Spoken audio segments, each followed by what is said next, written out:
महाराज जी, मुझे step by step बताएं कि जिससे मेरा मन शांत हो जाए। मतलब कैसे चलूं, शुरू कहाँ से करूं और कहाँ तक इसका। भोजन सुधारो। सबसे पहले भोजन सुधारो, अल्पाहार करो, नींद सुधारो। नींद सुधारने का मतलब 5 घंटे या 6 घंटे जो टाइम रखो वो रात्रि में होना चाहिए और ब्रह्म मुहूर्त में उठना चाहिए। अगर स्टेप बाय स्टेप चलना चाहती हो तो पहले भोजन सुधारो। आपका भोजन सात्विक होना चाहिए, पवित्र होना चाहिए और धर्म के द्वारा कमाए हुए धन से होना चाहिए। दूसरा, आप अपनी नींद सुधारो। नींद में 6 घंटे सोने को होने चाहिए। 10 बजे से लेकर 4 बजे तक कितना समय हुआ है? हाँ, 4 बजे ठीक ब्रह्म मुहूर्त में उठ जाओ। अगर आपको ठीक चलना है, भजन करना है, तो ये 7-8 बजे तक जो 9 बजे तक सोते हैं, ये स्टेप बाय स्टेप भजन कर पाएंगे। इनका जीवन ही व्यर्थ है। सूर्य भगवान उदय हुए और जो सैया में सो रहा है उसकी आयु, श्री, कीर्ति, बुद्धि सब नष्ट हो जाती है। जिसका भोजन ठीक और जिसका शयन ठीक, और जबान सुधारो।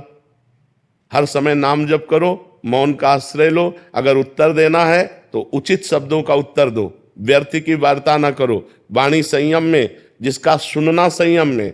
हम गंदी बातें न सुने, प्रपंच न सुने, भगवान की लीला कथा सुने, भगवान की चर्चा सुने, संत वाणी सुने, शास्त्रों की वाणी सुने, तो हमारी श्रवण इंद्री पवित्र। जब हमारी एक एक इंद्री पवित्र हो जाएगी तब हमारा मन भगवान में लगने लगेगा। और समस्त शास्त्रों में वर्णन है, नवधा भक्ति से श्रेष्ठ कोई साधना नहीं है। जो श्रवणम, कीर्तनम, स्मरणम, विष्णुपाद सेवनम, अर्चनम, वंदनम, दास्य, सख्य, आत्मसमर्पणम, इससे बढ़कर के कोई श्रेष्ठ भक्ति नहीं है। 9 प्रकार की भक्ति ही प्रेम लक्षणा भक्ति प्रदान करती है। पर हम पहले अपने आचरण सुधारें, हर इंद्री को पवित्र करें। अब जो व्यभिचार करते हैं, गंदी आदतें, गंदे आचरणों में, और वो सोचे कि हम भक्ति तो भक्ति का नाटक कर लें, भक्ति नहीं हो सकती।